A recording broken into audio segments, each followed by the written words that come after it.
Enak ikannya kelihatan jelas begini, atau ikannya nggak kelihatan, airnya bergelombang beriak, ngeblur gitu, terus ikannya nggak jelas, enak mana gitu. Nah, untuk menyeting permukaan air kolam supaya bisa clear water seperti ini, letak aerator, kemudian flow kolam pompanya, kekuatan pompanya, kemudian air terjun levelingnya ke air, itu mesti harus diperhitungkan baik-baik.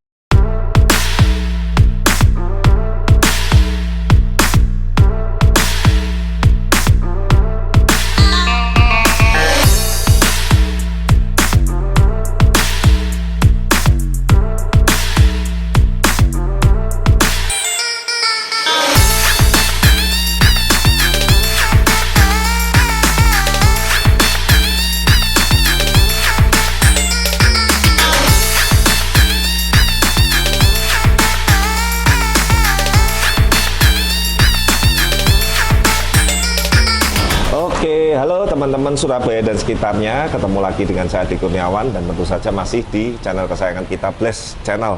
Oke. Nah, kita kebetulan hari ini sebetulnya ini cukup dadakan ya. Kemarin kita habis dari cek project di Muntilan dan Jogja. Dan memang sebetulnya ada customer kita yang memang dia selama ini hampir semua kolamnya itu ikan koinya udah dari kita. Tapi memang sebelumnya itu sudah buat kolam yang lama. Kemudian intinya kurang puas dengan kolam yang lama ini, minta dibuatin lang lebih besar lagi di sampingnya dan domisilinya di Surabaya. Kali ini ada di kantor Momen Surabaya lagi. Kalau sejak masuk ikan ini berapa lama ya? Norma sebulan ada nggak ya? Belum ya? Kurang lebih ya, pokoknya 3 minggu ke 4 bulan. Pokoknya nanti mesti lihat catatannya terakhir kita vlog kapan. Dan kita sekalian mau update ikan-ikan yang baru dari kita sudah masuk semua. Ada tinggal 2 kohaku yang kemarin kena kutu jarum. Tapi sekali lagi kutu jarum itu bukan penyakit yang berbahaya dan penanganannya gampang, mudah sekali. Nanti kita akan lakukan treatment dan edukasi dan sharing ke teman-teman. Sekalian kita masukin ke kolam. Nah, teman-teman kalau mau lihat shoot ke airnya, jangan shoot ke saya, Norma. Boleh. Ini gila ini airnya, padahal belum ada sebulan. Padahal standarnya kolam dari Bless itu, mecer-mecernya itu 2 bulan running. 2 bulan running dengan mengikuti aturan, treatment dari kita, standar filter, standar spek kolam dan lain-lain yang sudah kita ibaratnya infokan juga ke customer. Berarti sangat mempengaruhi ya? Sangat pengaruh sekali kalau teman-teman bisa ngelihat langsung nih, air kristal sekali. Kristal itu dalam artian bukan cuma bening, tapi beningnya itu bisa nyes gitu loh. Nah, gitu ya? Saya sudah berkali-kali edukasi bahwa di koi itu adalah kita piara air. Betul. Makanya kalau airnya ini bagus, airnya ini jernih plus sehat ya, bukan cuma jernih doang, bukan cuma sehat doang. Jernih, bening plus sehat. Teman-teman bisa lihat progres ikannya pun ini warna, kemudian skin quality-nya, shiningnya itu sudah lebih baik daripada yang waktu awal-awal ikan ini masuk. Waktu awal ada yang masih stres, ada yang flashing, ada yang lompat kayak lomba-lomba, itu wajar teman-teman. Sekali lagi kalau namanya kolam baru, mau teman-teman punya spek filter sebagus apapun itu, namanya ikan koi lagi adaptasi baru, itu butuh waktu, butuh proses. Gitu loh. Beliau waktu itu sempat khawatir juga, apa kok flashing-flashing gini, ada yang loncat, yang ini nggak apa-apa. Tahan dulu, tetap puasa, misalkan kasih makan pun, kasih makannya ini hanya sifatnya ini sementara ini bertahap sedikit dulu.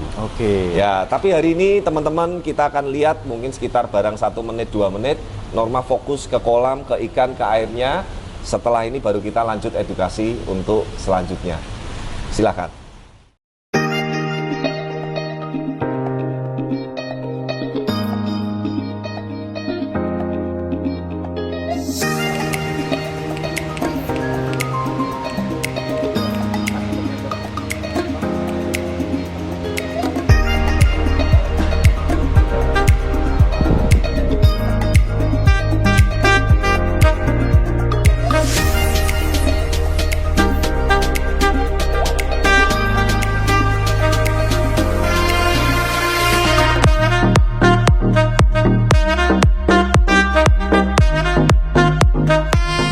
Itu tadi ya teman-teman ya. Jadi yang salah satu yang saya bilang bahwa kalau kita membuat kolam koi ini yang harus kita pikirkan ikannya ini harus clear airnya dalam gitu artian ya? Meskipun air terjun itu kencang sekali, meskipun aerasi di bawah air terjun juga kencang, di filter yang saya dudukin ini juga aerasi oksigennya juga sangat cukup sekali. Tapi permukaan air ini nih, lihat nih, ikan tuh jelas banget tuh. Makanya kadang saya sering menyayangkan, sekali lagi, tapi ini kembali lagi ke selera masing-masing ya. Kalau ada kolam yang di tengah-tengahnya ada aerator bergelombang semua, bluk bergelombang sampai ngelihat ikannya ngeblur. Nah, terus pertanyaan saya, kita melihara ikan koi atau lihat kolam ini apanya yang ditonton itu? Padahal buat menikmatinya menikmatinya enak mana? Kira-kira Norma deh sebagai yang orang awam.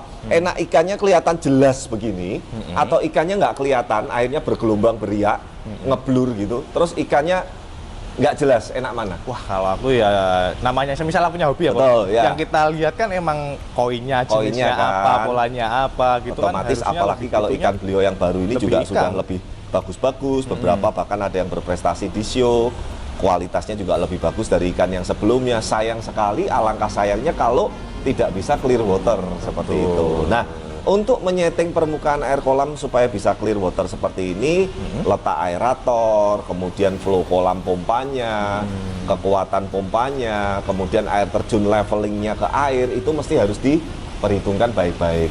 Penataan arus ini juga kalau terlalu kenceng, letaknya terlalu ketinggian atau ke bawahan, nanti permukaan airnya pun nggak bisa sebening ini. Nah, teman-teman kurang lebih seperti ini, teman-teman. Jadi kolam koi itu intinya butuh waktu untuk proses maturisasi atau proses untuk ikan-ikan dan air ini bisa mapan. Tadi saya sudah ngomong dengan beliau dan orang beliau, nanti setelah genap 2 bulan, porsi makan baru dinikatin, dinaikin. Jadi nanti setelah 2 bulan nih air lebih mature, bakteri yang di media biologis utama ini juga lebih maksimal. Itu nanti kita akan ibaratnya baru mulai naikkan porsi makan. Gitu. Nah, nanti kalau memang boleh sekalian habis ikan masuk, kita kasih makan dikit aja tapi sifatnya ngetes, bukan kasih makan yang apa, supaya teman-teman lihat habis makan apakah tetap sebening ini, tetap seklir ini. Itu kan ini pertanyaannya. Jangan-jangan ini puasa Pak Ade gitu. Enggak, ini udah makan normal atau air baru gitu. Betul, porsinya makin sedikit.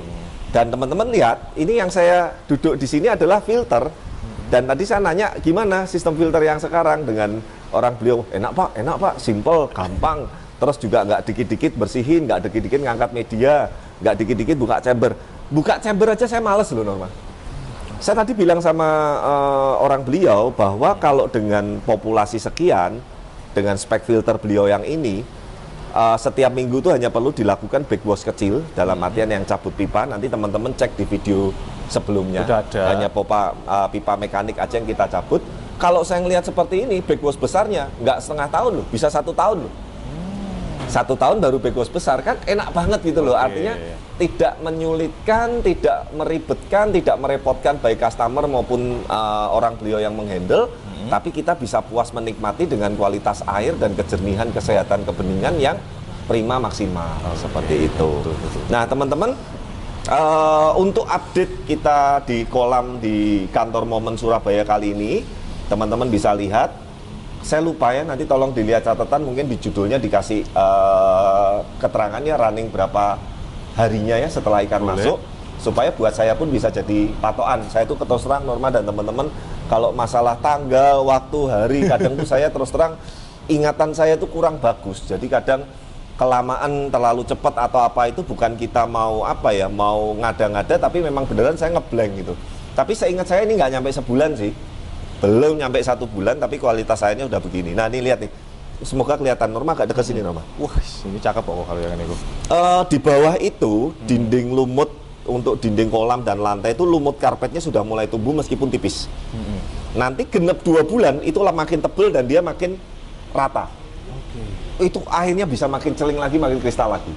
Salah satunya parameternya itu adalah dinding lumut. Nah, kadang kalau ada yang putih-putih sedikit tuh kayak tamasabanya nakal, notolin lumut, koi-koinya juga makanin lumut, nggak apa-apa, wajar gitu loh. Seperti itu tuh hal yang wajar, dan makanya saya bilang lumut atau alga di dinding kolam dan di lantai kolam itu membuat koi itu juga nyaman, bisa menjadi habitat juga ekosistem, dan bisa menjadi spirulina alami.